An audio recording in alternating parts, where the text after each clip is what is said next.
Hi. Welcome to Homeopathy Medicines. Today in this classic Homeopathic Materia Medica lecture discuss about homeopathic medicine Chelidonium majus by Dr. Farrington, MD. Before starting this video, please subscribe to this channel. We need support from you to make this channel more beautiful and more informative. Now going to discuss about Chelidonium majus, its uses and symptoms. I will be brief in my remarks on Chelidonium as we have not the time to exhaustively treat of the drug. It is a unique remedy, possessing points of similarity with its congeners, sanguinaria and opium, and also to nux, mercurius, phosphorus, and polycarb. The plant yields an acrid, yellow bitter juice, which when applied locally produces inflammation and even vesication. The principal value of Chelidonium lies in its action on the liver, lungs and kidneys. It may be indicated in many affections of the first named organ, from a simple congestion to a positive inflammation. It produces pains in the right hypochondrium all the way from a simple soreness to the most aggravating variety of sharp stitching pains, which shoot from the liver down into the stomach, or down into the back from the posterior aspect of the liver. There is marked pain under the angle of the right shoulder blade. That is the keynote for the drug in hepatic disease. In addition to this, you have the usual hepatic symptoms: swelling of the liver, chills, fever, jaundice, yellow-coated tongue, bitter taste in the mouth, tongue taking the imprint of the teeth, as you find under mercury, and desire or craving for milk, which exceptionally agrees. There is usually also a craving for acids and for sour things, as pickles and vinegar. The stools are characteristically profuse, bright yellow and diarrheic, or they may be clayey. These are the symptoms of Chelidonium and they are very definite. Let me tell you how to apply them. You may use the drug in simple biliousness, in hepatic congestion or inflammation, and also in pneumonia with bilious symptoms, in what has been termed bilious pneumonia. The symptoms indicating it in the latter affection I will give you presently.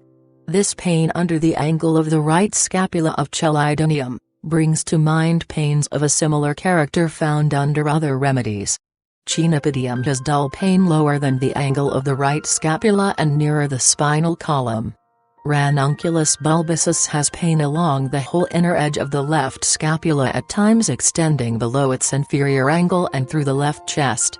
Lobelia syphilitica has pain under, not below, the inner border of the left scapula, worse after weeping. Angostura has sharp cutting pain from just beneath the right scapula to the breast, near the nipple. Bryonia is very similar to Chelidonium in hepatic affections. Both remedies have sharp stitching pains, both have pain under the right shoulder blade, both have bitter taste in the mouth and yellow-coated tongue, and both have swelling of the liver. But bryonia differs in its stool, which is either hard, dry and brown, or, if loose, it is pupescent and profuse and associated with a colic very much like that of colocynth. Sometimes the stools have an odor of old cheese. Lycopodium, which bears some resemblance to Chelidonium, is easily differentiated, especially in the rumbling of flatus in the left hypochondrium, in the sour rather than the bitter taste, in the sour vomiting, in the fulsomeness after partaking of small quantities of food, and in the character of the pains, which are dull and aching under Lycopodium, and sharp and lancinating under Chelidonium. You may use Chelidonium in neuralgia of the face. The pains go from the right cheekbone into the teeth or into the eye, or the pain may be located in the supraorbital nerves. This neuralgia will not yield to Chelidonium, however, unless you have some of the hepatic symptoms of the drug present.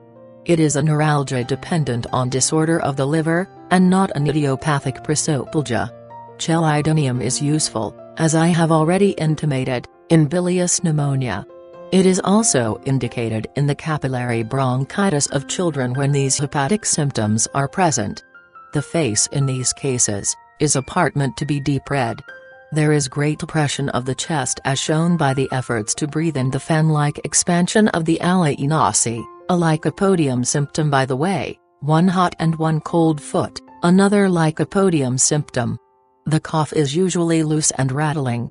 The expectoration is not easily raised.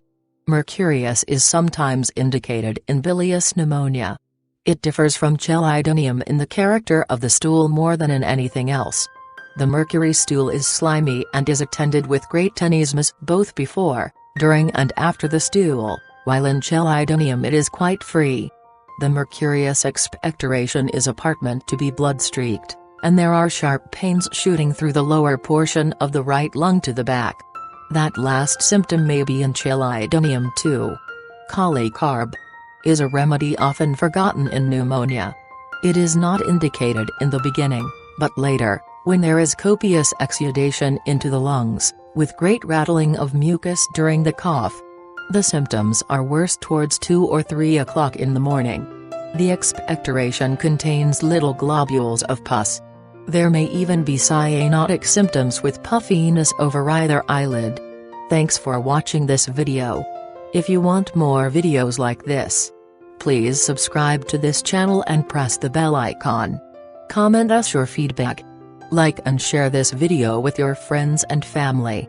For paid and free consultancy online, visit homeopathymedicines.com and mashclinic.com. Thank you.